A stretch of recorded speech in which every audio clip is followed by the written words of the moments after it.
Hello, this is Jared Polak, founder of Entre Results, author of Entre Balance, author of Entre Business, founder of Entre Results Academy, back for another super duper duper duper duper duper podcast today. Listen, how to better organize your business accounts.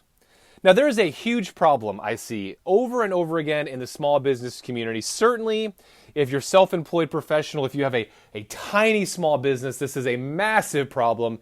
And for many companies that are growing, if you've been in business for a while and you've grown to a certain size, this can also be a problem and also be a challenge for many people. And it's basically how to organize your money to pay things. And there's a lot of different ways and philosophies on how to do this. So what I'm telling you is just some different principles, some different ideas, some different guidelines. Again, you have to make a decision on what's best for you, what's best for your business. Certainly, you may want to reference your accountant, your CPA, your bookkeeper to kind of talk these things through as well. But these are just some general things that I think actually a lot of small businesses do a horrible job of. And so I broke it down into some different accounts to consider that's going to make your life easier, and I'm going to dig in a little bit of what they could potentially look like.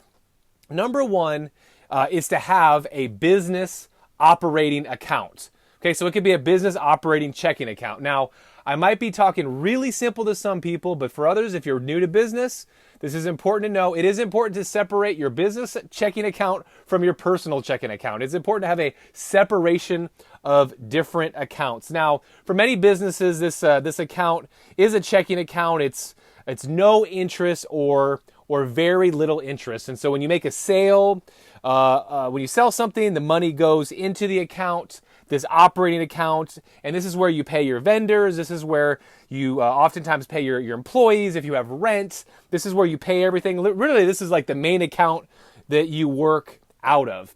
Also, which is very important, which a mistake that a lot of new business owners make or people that are very small is, this is where you pay yourself a salary.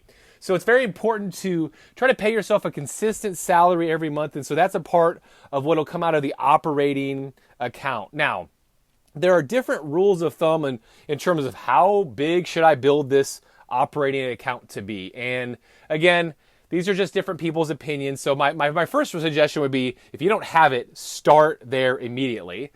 Some people say start with get it to 1 month and get it to 3 months, and then maybe you want to make it up to 6 to 12 months. But for today's purposes, I'm just going to say the goal is to get it to 3 months or more. So get your business operating account to be built up to 3 months or more. And here's what it could mean, what I mean by that. If your total monthly expenses, let's just say your total monthly expenses is $10,000 a month, where after you pay everybody, your employees, yourself, your rent, everything, let's just say everything paid out is $10,000 a month. Well, your goal is to build your emergency business operating account up to $30,000. So if you have $30,000, that's 3 months of kind of operating budget. So if tragically you didn't have any money added into your fund, you could kind of take care of the bills for 3 months. Now, there's variance to that. I can go a lot deeper, a lot more complicated, and there's ways to look at it, but ultimately just kind of start with that. So that's number one, is to have a business operating account. Number two is to have a tax account. Now, this is something that I've experienced with many, many, many clients, are big, huge, massive problem with taxes. So early on in my career, I didn't even address this. My first, 1, 2, 3, 4 years of coaching, I barely even touched on the importance of proactively paying your taxes. But then I realized as a coach, we help people make a lot more money. So that's the benefit of working with us, is we help you make more money, earn more money. Well, we didn't do a great job of making sure we're planning for the tax bill. So make sure you have a tax account. Now, this tax account is going to vary greatly depending on how you pay your taxes, how your business entity is set up. A lot of times people automatically pay quarterly their taxes, so you're automatically paying the government quarterly. Sometimes people are set up in a certain way where they're paying every paycheck, the taxes are coming out. But I always recommend having another tax account where you work with a tax specialist or someone that can make sure that you're putting away some extra money. So at the end of the year, you know that even if you're putting money away for taxes quarterly, or it's coming out of every check, if you make more or you take some withdrawals or whatever, you have extra money set aside to pay for taxes. one of the worst things ever is when you owe a lot of money on taxes and you don't have enough money. And so sometimes you take it out of the business operating account, but sometimes the business operating account doesn't have enough money to pay for the taxes. So then you're just in a bad situation. So have a tax account. And again, this takes some thoughts. And be proactive, and also be a little bit more conservative with putting money away, because this could be a place where if you have a little bit more money left over at the end of the year, it's better than not having enough. And also, you can put this tax account into a small, maybe an online checking account. So you make a very small amount of interest, or you can put it in a safe spot where you're making a little bit of interest, probably not really covering that much more than inflation, if not breaking even, but at least you're making a little bit something on there where you're not just totally losing money to inflation. All right, so that's number 2, is have a tax account. Number 3 is have a growth account. This is an account where you're planning for bigger purchases. So for example, maybe you're planning to have buy a new vehicle. You need a new van for one of your fleets. Well, you start putting money into the growth account. Or perhaps you're considering buying a building, which could be awesome, or going into a larger space. You have a growth account. Or even another thought, which we might have talked about in another podcast in a different areas, but maybe you're looking to add an employee, your next employee, your first employee, or you want to hire a bunch of employees. Well, you have a growth account where money's put away aside, where you have a certain amount of money put away to bring on more people.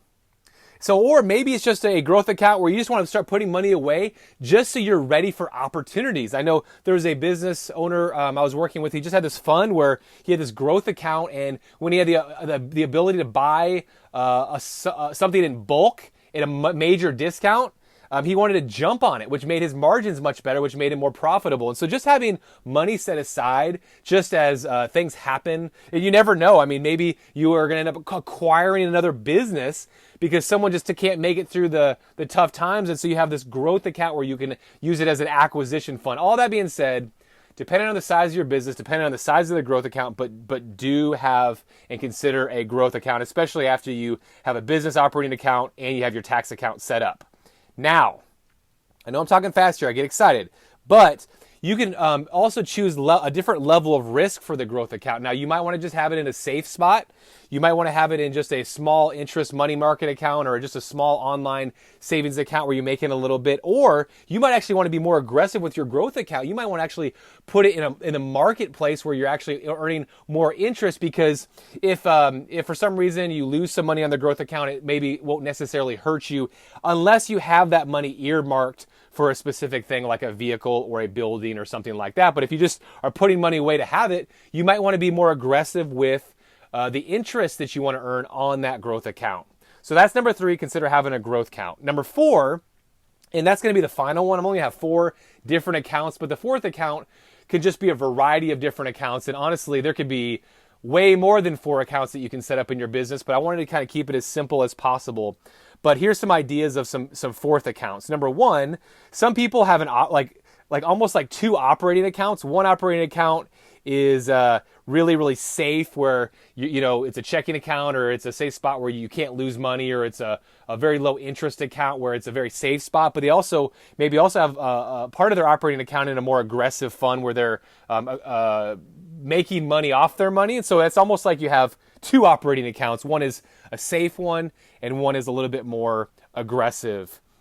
And so that's one option of a different account. Now, sometimes you have a different account specifically earmarked for specific clients. Like for one of us, we have a client, just say a larger client, where we get paid a lot of money up front for the services that we're going to provide, but we have to pay our coaches over a period of almost to a year. And so what we want to do is we set up a separate account. When we get paid, we automatically set up an account where we're going to be paying our coaches a certain amount of money, but they're going to get paid over the course of the year to deliver that service, but we get the money all at once. And so, again, we could put that money somewhere else, but it's just good to have it in a spot where we know, hey, this money is specifically earmarked, specifically geared towards, we collected this money and we're going to be paying out our team members. So that's something to think about, especially if you get lump sum payments.